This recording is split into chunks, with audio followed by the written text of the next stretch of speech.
함께하는 줄 믿습니다. 주일 오후에는 출애굽기 말씀으로 계속해서 우리가 은혜 받고 있습니다.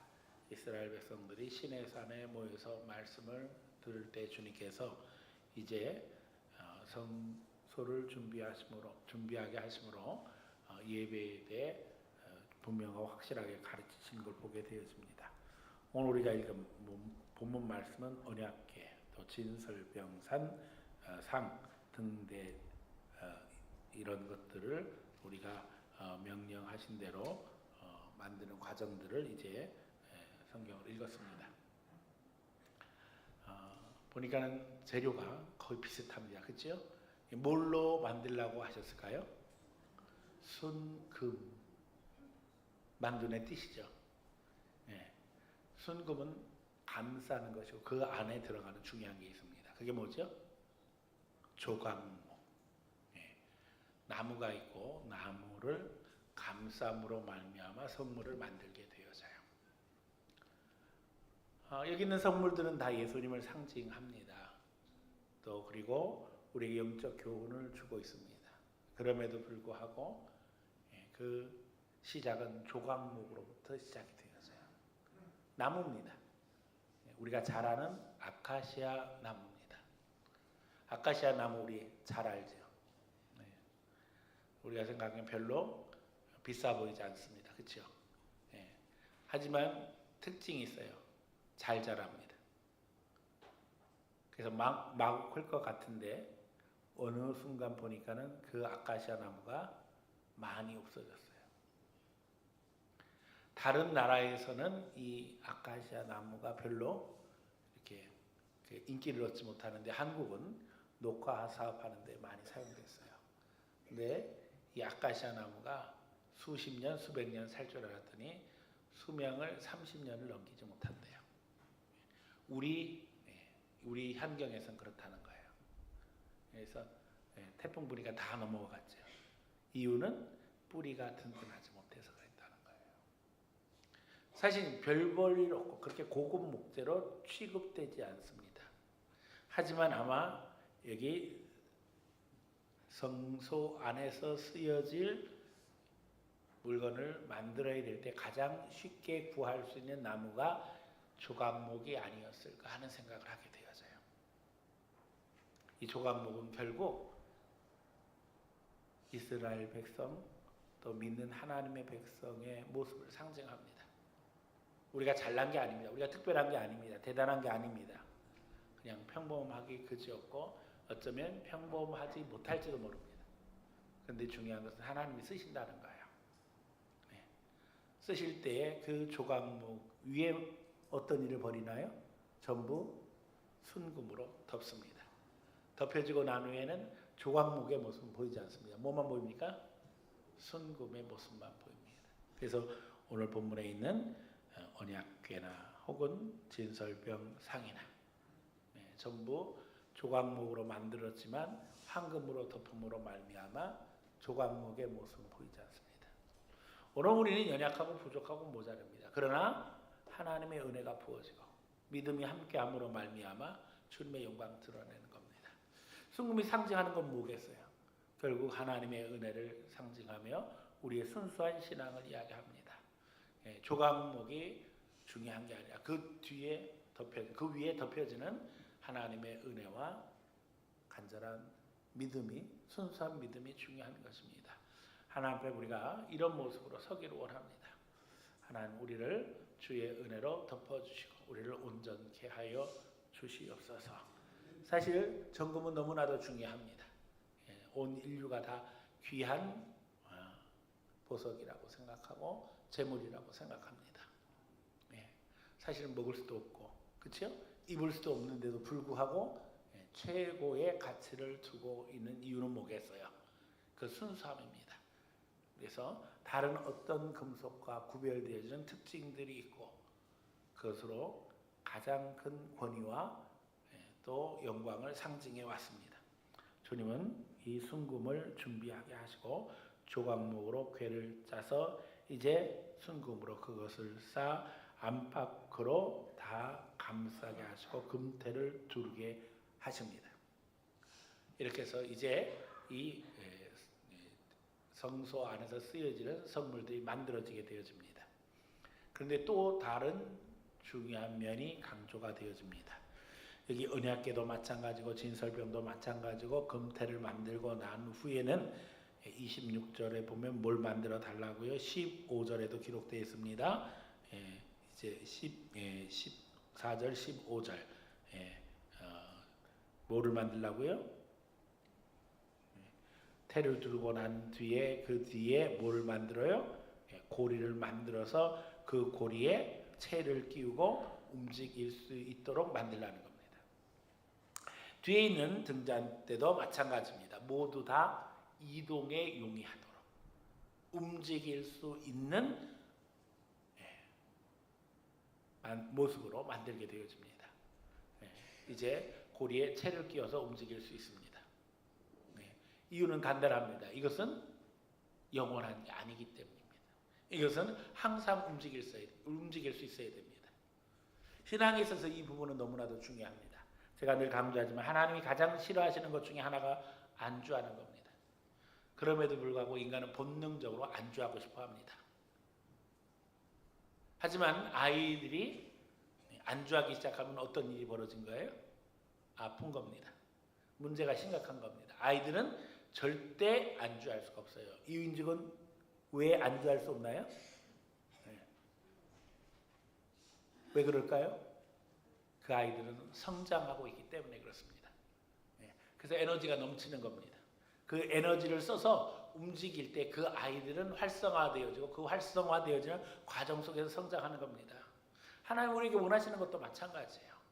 우리가 주님의 은혜로 덧입고 그 힘으로 움직이기를 원하시는 거예요. 움직여야만 성장합니다. 이게 신앙의 진리인 거예요. 안주하기 시작하면 우리는 퇴보합니다. 그래서 교회 안에서 직분을 맡고 또 책임을 맡아서 충성하게 되어질 때 그 가운데 성장하게 되어져요. 아무것도 안 하면 편하고 좋을 것 같지만 실제로 교회에 충성하고 헌신하던 사람들이 아무것도 안 하게 되어지면 스스로 답답하고 안타까운 것을 느끼게 되어져요. 하나님은 교회를 만들고 고리를 만들어서 그 채를 깨물어 말미암아 항상 움직이도록 준비를 하게 하셨어요. 이 모든 것들을 담당하는 사람들이 레위인입니다. 오늘 레위인들은 교회로 이야기하면 재직과도 같은 사람들입니다. 이 일을 감당함으로 말미암아 끊임없이 하나님 앞에 충성하고 헌신하도록 하셨어요. 자, 성전이 지어지고 난 후에도 마찬가지입니다. 레위인들은 그 성전에서 성물들을 관리하고 이제 그것을 통해서 하나님 앞에 영광을 돌립니다. 금과 여기 우리가 아는 것처럼 동으로 만든 여러 성물들이 있습니다. 차이는 뭐예요? 금은 녹슬지 않는다는 겁니다. 이제 성물 중에 동으로 만든 것들은 녹이 있습니다. 그럼에도 불구하고 녹이 안 슬어도 어떻게 해야 돼요? 열심히 닦아야 됩니다. 닦지 않으면 안 돼요. 그래서 하나님 앞에 열정을 가지고 헌신하는 가운데 우리 신앙이 빛나게 되어지고 하나님의 영광 드러내는 것입니다. 오늘 이제 하나님 앞에 언약궤를 만들게 하십니다. 저는 이 언약궤를 죄통이라고 설명합니다. 왜냐하면 이 언약궤 안에는 뭐가 들어가게 되어지죠? 오늘 본문에는 이제 하나님이 말씀하신 증거판, 십계명을 기록했던 돌판을 이야기합니다. 그러나 후에 기록된 것은 돌판만 넣는 것이 아니라 여기에는 또 다른 성물들이 들어가게 되어져요. 뭐가 들어갑니까? 만나 항아리가 들어갑니다. 또 뭐가 들어가죠? 아론의 쌍난 지팡이가 들어가게 되어집니다. 이 세 가지 성물에는 공통점이 있습니다. 우리가 아는 것처럼 돌판은 첫 번째 것이 아닙니다. 그렇죠? 첫 번째 것은 박살이 났습니다. 하나님이 다시 준비하게 하시고 다시 거기에 말씀을 써주셨습니다. 자, 만나 항아리를 생각할 때에 이스라엘 백성들이 그 만나로 인해서 하나님 앞에 감사한 게 아니었습니다.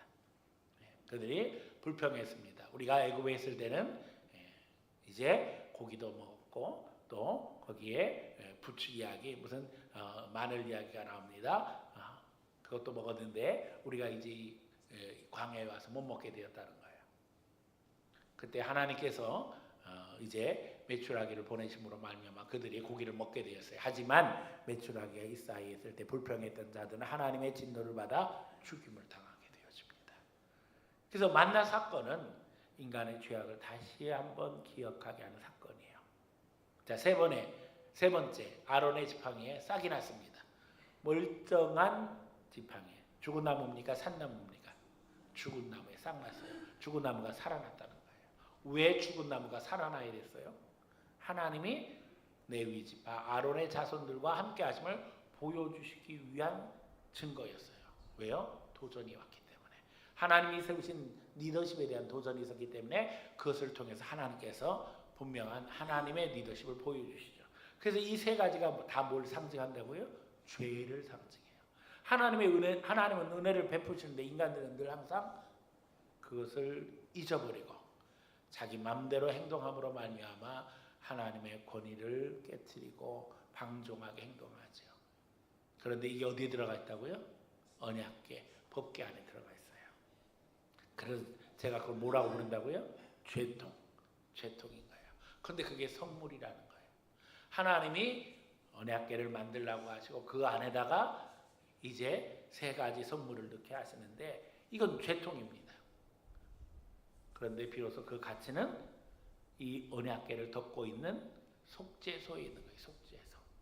예, 언약궤의 뚜껑처럼 속죄소를 덮게 하시는데 이 속죄소는 여기 보니까는 금으로 순금으로 속죄소를 만들되 17절입니다. 길이는 2규빗반, 너귀는 1규빗반이 되게 하고 금으로 그룹 둘을 속죄소 두 끝에 쳐서 만들되 한 그룹은 이 끝에 또 한 그룹은 저 끝 곧 속죄소 두 끝에 속죄소와 한 덩이로 연결할지며 그룹들은 그 날개를 펴고 그 날개로 속죄소를 덮으며 그 얼굴은 서로 대하여 속죄소를 향하고 속죄소를 궤 위에 얹고 내가 내게 줄 증거판을 궤 속에 넣으라.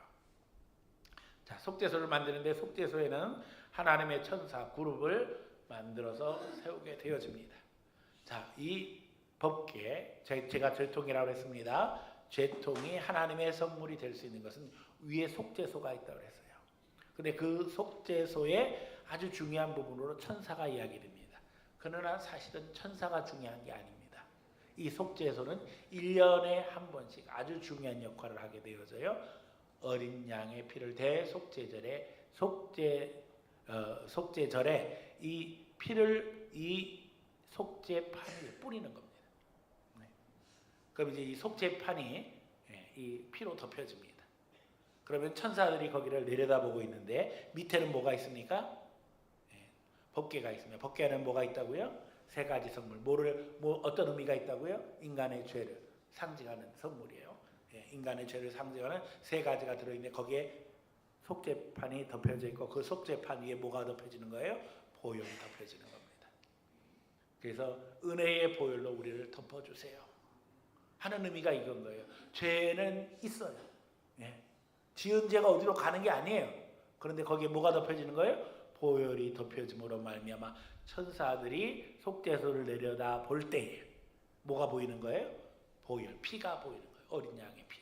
어린 양의 피가 보임으로 말미암아 그 밑에 모든 인간의 죄는 덮여지는 겁니다. 이 진리를 가르쳐 주시는 거예요. 오늘 우리가 주님 앞에 부족하기 그지없어요. 거슬러 올라가면 우리의 모습은 조각목이에요. 금이 덮여져 있음에도 불구하고 그 속에 들어가 있는 건 전부 죄덩어리라는 거예요. 그런데 비로소 그 가치는 언제 드러나는가? 보혈의 은혜가 덮여질 때. 죄는 보이지 아니하고 뭐만 보인다고요? 보혈만 보이는 거예요. 오늘 주님은 여기 새로운 출발을 하는 이스라엘 백성들을 시내산에 모시고 이 귀한 속죄의 진리를 가르쳐 주심으로 말미암아 예수님의 십자가를 예표하게 하시고 그 가운데서 하나님의 은혜 속에 들어가게 하시는 것을 봅니다. 그러기에 구약의 모든 제사는 비로소 누구로 말미암아 예수님의 피로 말미암아 완성되는 거예요. 예수님의 피가 없다면 그 모든 것들이 다 무가치한 겁니다. 예수님의 피가 있음으로 말미암아 구약의 모든 제사가 완성되어지고 그것을 통해 모든 인류의 죄가 가리우심 받는 하나님의 축복 속에 들어가게 되는 것입니다. 그래서 그들에게 속죄의 진리를 가르치시고 법궤와 함께 속죄소를 만들게 하심으로 말미암아 날마다 어린 양의 보혈의 진리 속에 그들을 하나님의 은혜로 인도하기 원하셨던 것을 보게 되었습니다. 그 다음에 이제 진설병 떡상입니다. 12개의 떡, 한 지파를 상징하는 떡 하나, 그래서 12지파를 상징하는 12개의 떡을 올려놓는 떡상입니다. 조각목으로 만들어집니다. 2규빗 너비는 한 규빗, 높이는 한 규빗 반이 되게 하고, 그래서 한 규빗은 여러 번 말씀드렸습니다만 손끝에서 여기까지입니다. 그래서 키 큰 사람은 더 길겠지요. 그래서 한 50cm, 적은 사람은 적기 때문에 45cm 정도에서 45cm에서 50cm 정도 되는 것이 한 규빗이라는 거예요. 그러니까 우리 대충 크기를 상상할 수 있습니다. 앞에 언약궤의 크기도 상상할 수 있고 진설병상의 크기도 상상할 수 있습니다. 2규빗이니까는 커도 1m인 거예요. 너비는 한 규빗 50cm인 거예요. 또 높이는 한 규빗 반 70cm가 좀 넘지요. 우리 식당 높이가 그 정도 됩니다. 우리가 밥 먹는 식탁 높이 정도 되는 상, 쉽게 이야기하면 1m에 50cm 정도 되는 상에다가 떡을 6개씩 두 양편으로 나눠서 쌓아서 이제 성소 안에 두게 되어집니다. 이 떡이 중요합니다. 이 떡이 뭘 상징하는 거라고요? 떡 대신 예수님을 상징하는 거예요. 떡은 뭐와 연관이 되어 있어요? 생명과 연관이 되어 있어요. 예수님께서 분명하게 말씀하셨잖아요. 나는 너에게 주는 뭐라고요? 생명의 떡이라. 예수 그리스도의 십자가를 통해서 우리는 영생의 은혜를 누리게 되었습니다. 이스라엘 백성들이 만나를 먹었지만 영생한 것이 아니에요. 우리가 아는 것처럼 광야 40년 동안 만나를 먹었습니다. 하지만 그럼에도 불구하고 그들이 그 육신을 다 땅에 묻었어요. 그리고 이제 그들이 길갈로 들어와서 가나안 땅의 역사를 시작할 때에 만나는 어떻게 되었지요? 더 이상 내리지 않게 되었습니다. 만나는 시험부였습니다. 그런데 중요한 것은 이제 예수님이 오셔서 말씀하시는 거예요. 내가 생명의 떡이라는 거예요. 앞에 여기 언약궤가 예수 그리스도의 십자가를 예표하는 성물이었던 것처럼 진설병 떡상도 마찬가지라는 거예요. 이건 예표입니다. 그러게 누구를 통해서 완성되는 거예요? 예수님을 통해서 완성되는 겁니다. 우리는 거룩한 상에서 함께 식사를 나누는 믿음의 식구들입니다. 교회에서 성찬을 하죠. 떡을 나눕니다. 이 떡이 누구를 상징하는 거예요? 예수님을 상징하는 거예요. 우리 위해서 죽으신 예수님의 살, 또 함께 나누는 자는 예수님의 피를 상징하는 거예요. 그걸 통해서 우리가 하나님 앞에 이제 구원받은 백성, 믿음의 한 가족, 식구임을 고백하는 것이 성찬이라는 것을 우리를 너무나도 잘 알고 있습니다. 이제 하나님께서 이 떡상을 성소 안에 두게 하심으로 말미암아 예수 그리스도를 통한 생명의 떡, 영생의 귀한 진리를 가르쳐 주시길 원하셨던 거예요. 그래서 조각목으로 거체를 만들고 금으로 쌓아 상을 이것으로 맬 것이냐 해서 이것도 움직일 수 있도록 안주하는 것이 아니라 움직이도록 준비된 것을 보게 되어집니다. 상위에 대접, 숟가락, 병, 붓는 잔을 만들되 순금으로 만들며 상위에 진설병을 두어 항상 내 앞에 있게 할지니라. 하나님께서 떡상을 만들게 하신 걸 보고요. 그 다음에 이제 등잔대입니다. 우리는 불을 깜깜한 공간에 불을 비추기 위해서 보통 이제 호롱불을 많이 사용했고요. 그 다음에 이제 초를 사용했죠. 그런데 이스라엘 백성들은 이제 등잔을 만들어서 사용했었던 거예요. 그런데 지성소를 비추기 위해서 역시 등잔대를 만들게 하셔요.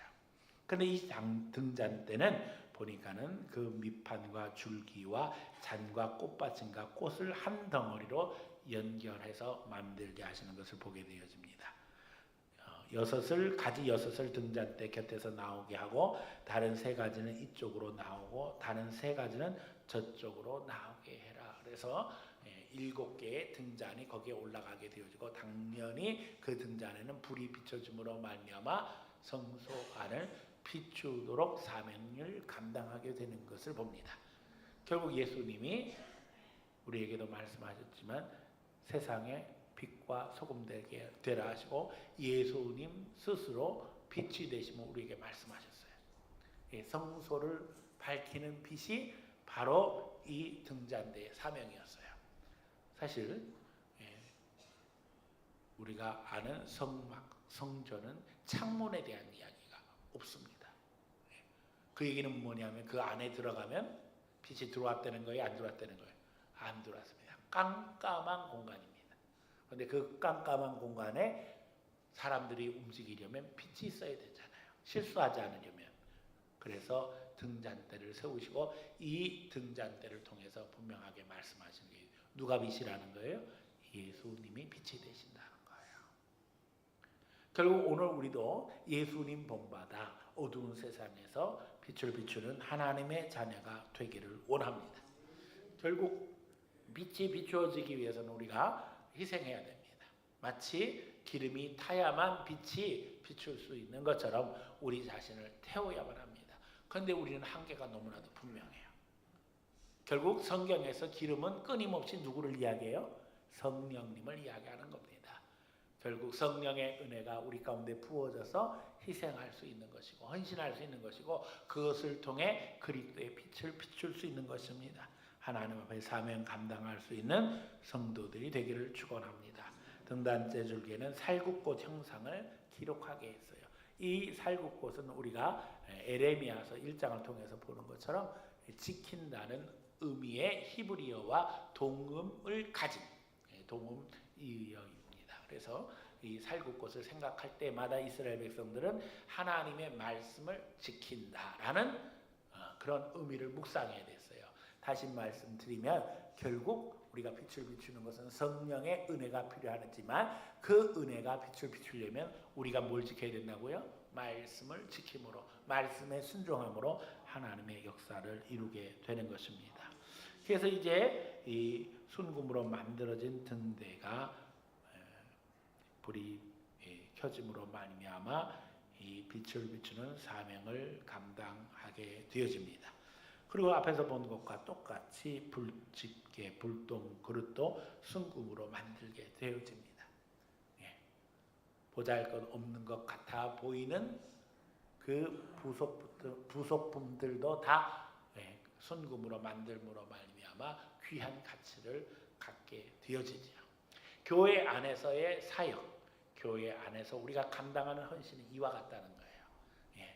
집게, 무슨 숟가락, 또 오늘 본문에 있는 것처럼 불똥 그릇, 의미 없는 것 같은데도 불구하고 뭐로 만들어져 있다고요? 금으로 만들어라. 그 말씀 뭐예요? 우리가 교회 안에서 감당하는 것들이 세상 사람들 보기에는 다 별 볼 일 없는 것 같아도 하나님 보시기에는 어떻다는 거예요? 아주 귀하다는 거예요. 너무 귀하다는 거예요. 여러분 잘 기억함으로 말미암아 순종하고 그 가운데 하나님의 영광 드러낼 수 있기를 축원합니다. 40절 너무나도 중요한 구절입니다. 너는 산과 이 산에서 내게 보인 양식대로 할지니라. 내 마음대로 만드는 게 아닙니다. 하나님이 모세에게 보여주신 양식대로 하는 것입니다. 우리 신앙은 우리 마음대로 하는 거 아닙니다. 예배도 헌신도 하나님의 방법대로 해야 되는 겁니다. 세상에 수많은 사람들이 하나님을 섬긴다고 하면서 지 마음대로 하고 하나님 앞에 잘했다 칭찬받기를 원해요.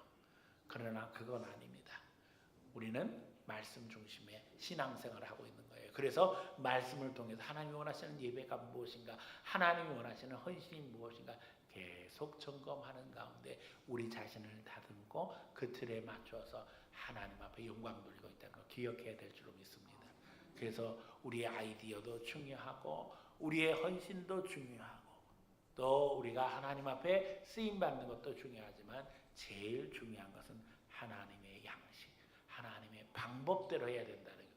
이거 잘 기억하는 가운데 오늘 말씀 묵상하고 그 가운데 예수님께 소망 두고 예수 따라감으로 말미암아 성령의 은혜를 덧입고 말씀 중심의 신앙생활함으로 있는 곳곳에서 쓰임 받고 주께 영광 돌리고 하나님 앞에 사랑받는 귀한 성도들 다 되어지기를 예수님 이름으로 간절히 축원합니다.